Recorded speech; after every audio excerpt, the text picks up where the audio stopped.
Jean-Marie Christ, bonjour. Bonjour. Alors vous êtes responsable produit chez Kuhn. Alors c'est vrai que vous fêtez ici un anniversaire puisque c'est les 50 ans de la gamme GMD.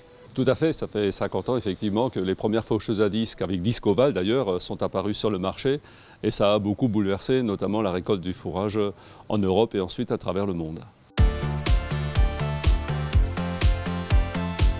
Est-ce que vous pouvez citer quelques innovations clés ? Eh bien, on va citer d'abord les disques ovales, bien sûr, et ensuite l'avènement de la faucheuse conditionneuse à doigts et peigne. Plus tard, les faucheuses conditionneuses traînées avec un système de transport en long. Le porte-disque opti-disque dans un passé plus récent et bien sûr aussi le système Lift Control. Et puis en 2017, vous en profitez pour lancer une nouvelle version. Tout à fait, nous avons fait évoluer notamment nos faucheuses portées Lift Control. La gamme 1010 évolue vers le 1011 avec donc 5 différents modèles.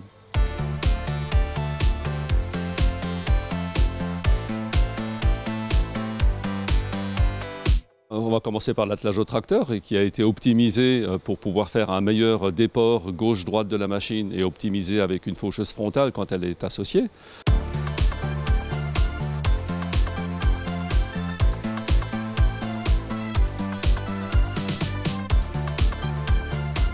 Ensuite, une amélioration de la suspension en jouant sur l'équilibre parfait gauche-droite de l'unité de fauche. Et ensuite, sur le porte-disque lui-même, avec quelques améliorations importantes, telles que les amortisseurs, d'une part, qui apportent un gain en termes de tenue dans le temps, et ensuite des améliorations sur la qualité de fauche par notamment quelques petites évolutions au niveau des disques et des couteaux. Alors vous le savez, le thème de l'émission, c'est peut-on se faire du blé avec de l'herbe? Peut-on dégager un revenu supplémentaire pour l'éleveur grâce à une meilleure optimisation de la fauche? Est-ce qu'il y a des solutions? Alors l'herbe est la matière première, je dirais, de toute ration animale principale. Une impureté qui passe de 4% à 2%, c'est augmenter la capacité d'ingestion, mais c'est également la possibilité de réduire le coût des aliments achetés.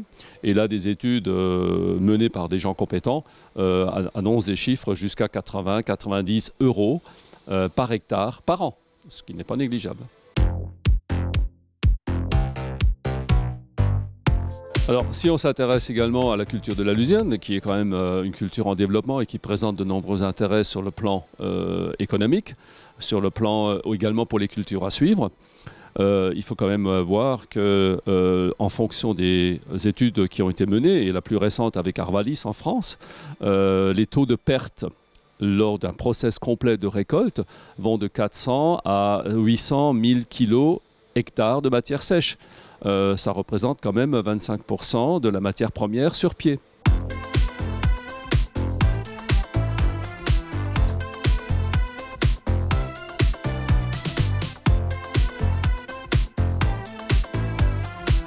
S'il faut compenser par des concentrés, ceci représente quand même des valeurs entre 100 à 160 € par hectare et par coupe, ce qui n'est pas négligeable du tout. Jean-Marie Christ, merci beaucoup. Merci.